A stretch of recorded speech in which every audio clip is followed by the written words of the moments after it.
everyone. I've got some brave helpers with me, Calvin, Jade and Olivia. I'm going to help explain our story over the last sort of year or so.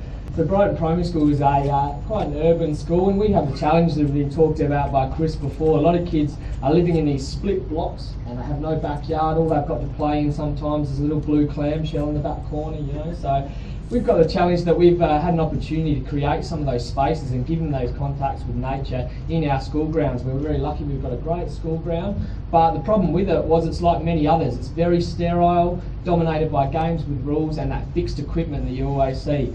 So our story started with our produce garden. I've heard some great stories and some great stuff happening. Our produce garden was funded with thanks to the Holdfast Bay Council, and it's been a beautiful space. I'm lucky enough to be the outdoor ed teacher, so that's my office, and it's a beautiful space. Kids come in there, they're amped up from being inside all the time. They come into that space and there's a calm comes over it. Also, if I need to kill an hour, all I do is just send them looking for bugs and there's an hour gone, so it's great.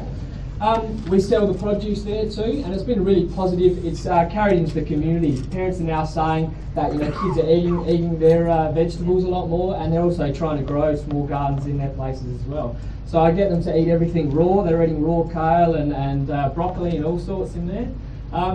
So from the garden, then the PE position changed into an outdoor ed position, with conversations with my principal about how physical activity is more than just sport. So I started doing lessons like cubby building, and from the cubby building we had conversations about bringing sticks into the school, which is quite controversial, but we've had sticks for 2 years in the school. The kids are doing amazing things with those, and we haven't had one injury yet. So the smaller students do an activity. I did an activity with small cubby building, so lots of cooperation there. And some of those kids that weren't engaged in those PE lessons, you give them an activity like that and they're quiet for a whole hour. It's fantastic. And now I start to see evidence of that around the schoolyard, little cubbies and different things around the place.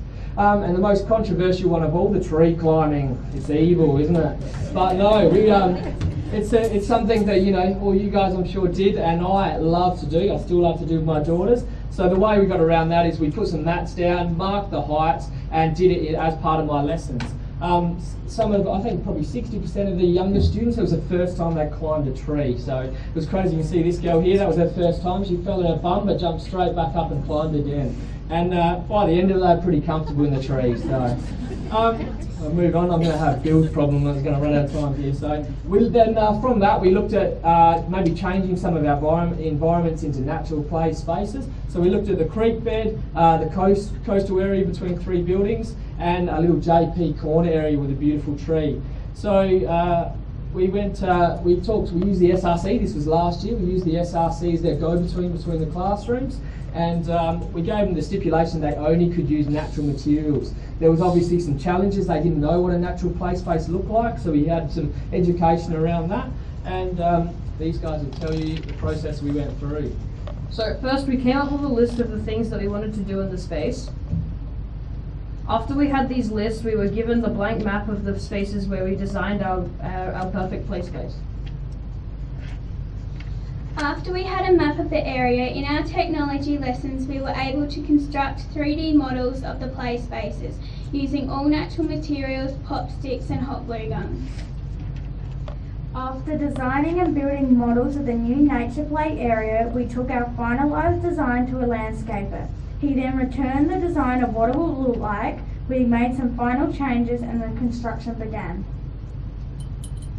So this is the creek bed area, and that's how it looks now. It's a great area. It's a bit of a transient area. We saw a lot of tripping at the start. They're not used to these different levels, but now they're like little gazelles through there. They're jumping and enjoying it. One of the most popular activities is grinding. There's a lot of science and paste making and different stuff happens in there. The coastal area, obviously we're by the beach, so we tried to replicate the dune system so we could use that to teach through geography. We have a stage, different things. Have a fire pit that unfortunately doesn't get used as a fire pit. It becomes a spa bath, unfortunately. And the kids really wanted a hammock, so that was our idea. And this year we've added a cubby house, and this year we finished our junior primary area, and so we went through a process again of that same process. Have water, a mud play area in there, mud kitchen. Oops. and music area, and water course. Water in any space is amazing, and so what's changed? Clicker's not working. So we're seeing a lot more cross-gender play happening, especially in the mud kitchen. So we've got boys and girls creating together. The cross-age play is beautiful by adding those loose parts. I can tell lots of stories, but I can't, obviously. And we've also found there's a reduction in bullying as well, because there's so much more engagement in the schoolyard. And play is a lot more purposeful. So what we're starting to see is a schoolyard that's transforming from a yard with games and rules where success is restricted to a few, with fights over equipment and bullying in response to boredom, into a yard where all students can find a place to belong, where social boundaries begin to be broken down, and the beautiful objects like smooth rocks, colourful leaves and seeds that fly are again the treasures of childhood, filling their pockets and displayed with pride and place in their classrooms and in their homes. Thank you very much.